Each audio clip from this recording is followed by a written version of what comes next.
आज हमारे साथ लखीमपुर जिले की मोहम्मदी विधानसभा के मौजूदा विधायक लोकेंद्र प्रताप सिंह आज हमारे साथ हैं। जीवन के कुछ अनछुए पहलुओं से आज हम आपको रूबरू कराएंगे। आपका बहुत बहुत स्वागत है यूपी का। बहुत बहुत धन्यवाद आपका। पिताजी, कहाँ से आपने शिक्षा दीक्षा की और माता पिता? मेरे पिताजी पूज्य ठाकुर शिवमंगल सिंह, जिन्हें ये पूरा क्षेत्र बड़े भैया के नाम से जानता था, और एक जैसे भगवान की इज्जत होती है वैसे बहुत ही निर्विकार भाव के व्यक्ति थे वो, और पूरा क्षेत्र उनकी बड़ा इज्जत करता था। कभी राजनीति में नहीं पड़े, मगर संघ के स्वयंसेवक हमेशा रहे, जनसंघ के अध्यक्ष रहे, और छोटी छोटी राजनीति में कभी हस्तक्षेप नहीं करते थे। हम दो भाई हैं, मैं लोकेंद्र प्रताप सिंह, और हमारे बड़े भाई हैं प्रभाकर सिंह, वो स्टेट बैंक में अधिकारी थे, वो उन्होंने बीआरएस ले लिया है। तो बेसिकली जो बेसिक शिक्षा है हमारी, वह हमारी प्राथमिक पाठशाला ग्राम सभा राजापुर वैनी से ही शुरू हुई। हाथ में पार्टी होती थी, बुदक्का होता था, और एक हाथ बगल में बोरी दबी होती थी, और ले जा कर के वहाँ बैठते थे, बिछा करके बैठते थे। और वो वहाँ के पंडित राम सागर मिश्रा हमारे प्रधान अध्यापक थे, और बड़ी ईमानदारी के साथ वो हम लोगों को पढ़ाया करते थे। बड़ी मार भी पड़ती थी। और उसके बाद फिर इंटर मैंने जेपी इंटर कॉलेज से किया, बीएससी जीएफ कॉलेज शाहजहानपुर से किया, और एमए और एलएलबी दोनों लखनऊ विश्वविद्यालय से किए। राजनीति में आने के लिए कैसे प्रेरणा मिली और कैसे क्षेत्र को चुना?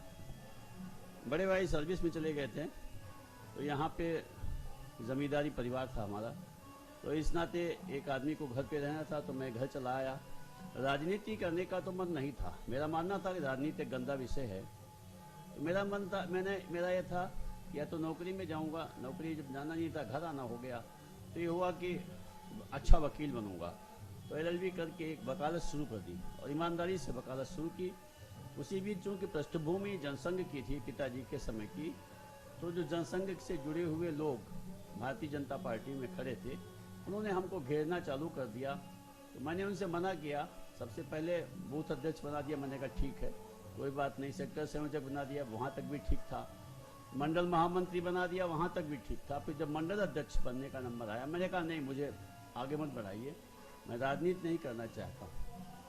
तो उसी बीच केसी नाथ त्रिपाठी प्रदेश अध्यक्ष हुआ करते थे, वह लखीमपुर आए थे, मैं दूर खड़ा था मने भाव से। तो जो लोग हमारे जो मंडल अध्यक्ष थे उस समय शरद चंद्र द्विवेदी, उन्होंने केसी नाथ जी से कहा कि भाई साहब ये देखिए युवा हैं, और ये हम लोग इनको अध्यक्ष बनाना चाहते हैं, और ये कहते हैं हम राजनीति नहीं करेंगे। तो केसी नाथ जी ने बुलाया हमको, कहा कि क्या बात है, क्या नाम है? मैंने कहा लोकेंद्र प्रताप सिंह। क्यों नहीं राजनीति करना चाहते? मैंने कहा राजनीति गंदा विषय, मैं राजनीति में नहीं पढ़ना चाहता। बोले नहीं, राजनीति इसलिए गंदी है बेटा क्योंकि आप जैसे अच्छे लोग इसमें आते नहीं हो। मेरा आदेश है कि आपको मंडल अध्यक्ष बनना है। वहीं से मंडल अध्यक्ष बन गया। मंडल अध्यक्ष के बाद 2 बार मंडल अध्यक्ष रहा, फिर जिला कार्य समिति का सदस्य रहा, फिर जिला उपाध्यक्ष बना, इसके बाद 2 बार जिला महामंत्री रहा, और उसके बाद 3 बार लगातार जिला अध्यक्ष रहा।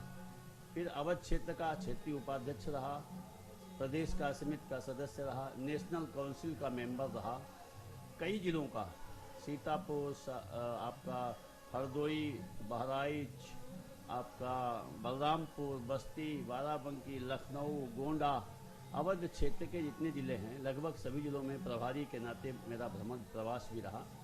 पार्टी ने बड़ी आस्था और बड़े विश्वास मुझे व्यक्त किया, क्योंकि मैंने राजनीति में बड़ी सदासहता के साथ काम किया, बहुत ईमानदारी से काम किया। जिसे लोग कहते हैं कि शुचिता राजनीति, शुचिता की राजनीति, वह शब्द मैंने अपने आत्मा के अंदर उतारा है, और मैंने शुचिता की राजनीति वास्तव में की है। 2017 में पार्टी ने मुझ पर विश्वास व्यक्त किया, मुझे टिकट दिया। यह सीट आरक्षित थी, यहाँ पर हमेशा आरक्षित समाज से ही विधायक हुआ करते थे। तो यहाँ इसलिए मैं राजनीति में नहीं था कि मुझे विधायक बनना है, अभी तो इसलिए था कि भारतीय जनता पार्टी मुझे विरासत में मिली थी, और दूसरा विचारधारा से जुड़ गया। राष्ट्रवाद की सोच यदि किसी राजनीतिक दल में है तो वह भाजपा में ही है। इस नाते मैं पार्टी के संगठन में काम करता चला गया। भोलेनाथ की कृपा हुई, चक्र घूमा, और यह सीट अनारक्षित हुई। पार्टी ने बड़ा सम्मान बख्शा। मैं पार्टी का शुक्रगुजार हूँ, जिंदगी भर पार्टी का एहसानमंद रहूँगा। पार्टी ने मुझे बुला करके टिकट दिया कि तुमको लड़ना है, तो मैं लड़ पड़ा, चुनाव लड़ गया, चुनाव लड़ा। बड़ी कृपा ईश्वर की हुई कि आज तक मोहम्मदी विधानसभा की जीत हार 10,000 वोटों के अंदर रहती है। 10,000 से ऊपर कभी नहीं गई, अभी तो 6-7,000 रहती है। लेकिन मैं पार्टी नेतृत्व के आशीर्वाद से, अपने कार्यकर्ताओं, अपने संगठन की मेहनत के दम पे, जनता के आशीर्वाद से, प्रभु की कृपा से मैं 34,000 मतों से जीता, जो कि मोहम्मदी विधानसभा की आज तक की ऐतिहासिक जीत थी। पहली बार जब आप विधायक बने तो वो क्षण कैसा था और जनता की सेवा के लिए यही माध्यम क्यों चुना? पहली बार जब मैं विधायक बना और विधायक बन के मंडी समिति से निकला, तो आप यकीन नहीं करोगे कि मेरी आंखों में आंसू थे, वह खुशी के आंसू थे। इतना प्यार, इतना सम्मान, इतना स्नेह। मोहम्मदी से यहाँ से लखीमपुर 65 किलोमीटर की दूरी पे है, लेकिन मैंने देखा कि हजारों हजार हमारे लोग, हजारों हजार लोगों ने वहाँ जाकर मुझे घेर लिया था। और जब मैं वहाँ से आया मोहम्मदी का वह दिन मेरे लिए जिंदगी में अविस्मरणीय रहेगा। सड़क पे लोग खड़े थे, चारों तरफ लोग खड़े थे।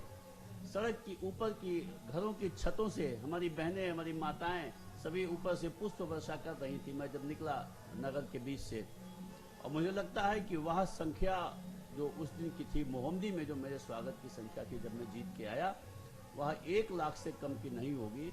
मैं अभिभूत था उस स्वागत से। मगर जहाँ एक तरफ अभिभूत था, दूसरी तरफ एक चुनौती भी मेरे दिमाग में थी। मेरे दिमाग में था कि इतना प्यार, इतना सम्मान, या इतना स्नेह यह सब जो दे रहे हैं, इतना आशीर्वाद यह जो दे रही है जनता, यह मेरे लिए एक चुनौतीपूर्ण कार्य है कि मैं पूरे 5 वर्ष इस स्नेह को बनाए रखूं। मैं पूरे 5 वर्ष इस आशीर्वाद पर खरा उतरूं। चुनाव जब चल रहा था, आदरणीय योगी आदित्यनाथ जी उसमें मुख्यमंत्री नहीं थे, नेता थे हमारे। तो हमारे यहाँ मोहम्मदी सभा करने आए थे, तो मैंने सभा के दौरान मैंने एक गीत गाया था। मैंने कहा था, जीना यहाँ मरना यहाँ, इसके सिवा जाना कहाँ, जी चाहे जब हमको आवाज दो, हम थे यहीं हम थे यहाँ। तो मैंने उन पंक्तियों को आत्मसात किया, और आप यकीन नहीं करोगे कि मैंने मान लिया कि मेरी काशी, मेरी मथुरा, मेरा जो कुछ भी है वह सब मोहम्मदी है। मैं कहीं नहीं गया, मैं मोहम्मदी में ही डंप हो गया, मोहम्मदी में ही सीमित हो गया।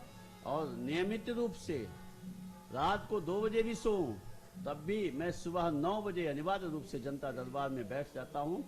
सैकड़ों लोग रोज नियमित रूप से आते हैं, उनकी समस्याओं का निस्तारण करता हूँ। और पूरे 5 वर्ष में कोई दिन ऐसा सदन चल रहा हो वह छोड़ दीजिए, कोई पारिवारिक शादी विवाह हो तो वह छोड़ करके, बाकी सामान्य रूप से कोई दिन ऐसा नहीं है कि मैं पूरे क्षेत्र में कम से कम 5 गांव में न गया हूँ। आज जब जाता हूँ, अभी एक क्षेत्र में गया था नदी पार के क्षेत्र में गया था, तो वहाँ के लोगों से मैंने पूछा कि मैं आपके गांव में कितनी बार आया हूँ। तो तमाम लोग थे, तो उन्होंने जोड़ के बताया कि आप इन 5 वर्षों में मेरे गांव में 39 बार आए। यहाँ तो विधायकों के दर्शन नहीं होते थे। 35 वर्ष से मैं राजनीति में हूँ। मैंने बहुत सारे चुनाव भी लड़ाए हैं, विधानसभा प्रभारी भी रहा, विधानसभा संयोजक भी रहा, इलेक्शन एजेंट भी रहा, चुनाव का भी प्रभारी रहा।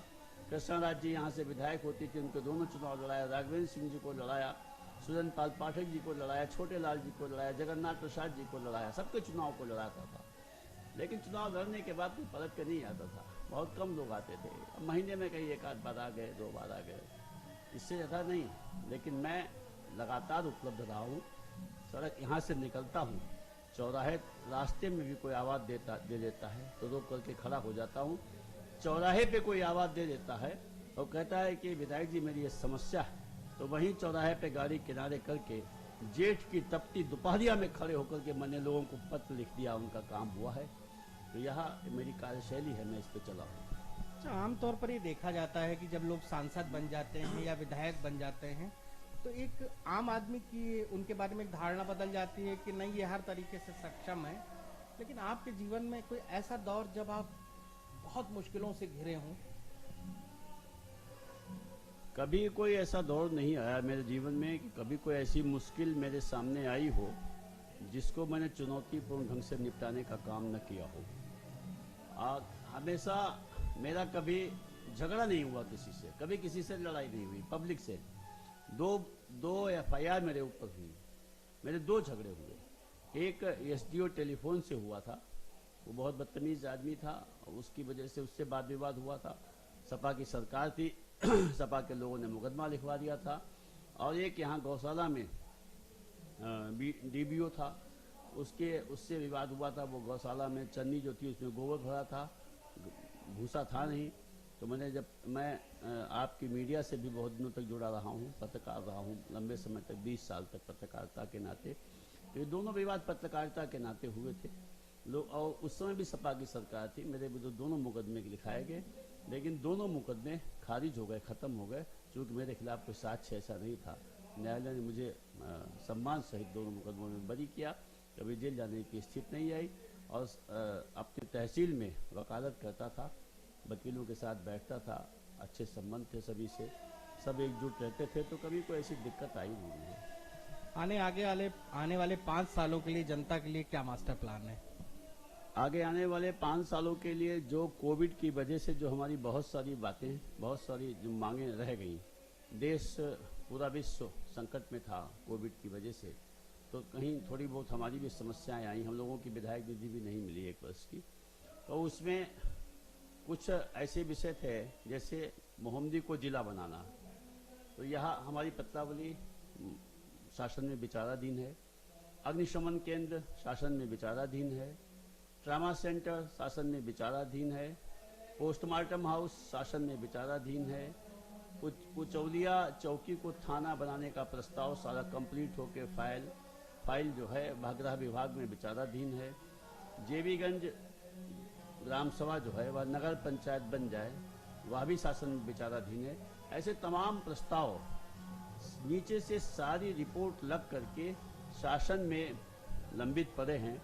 अगली बार विधायक बनते ही मैं सबसे पहले इन्हीं पे काम करूंगा, और ये सारा काम कराना मेरी प्राथमिकता रहेगी। यूपी खबर से बात करने के लिए आपका बहुत बहुत धन्यवाद। धन्यवाद आपका मित्र, आप यहाँ आए, मैं आपका बहुत बहुत स्वागत अभिनंदन करता हूँ।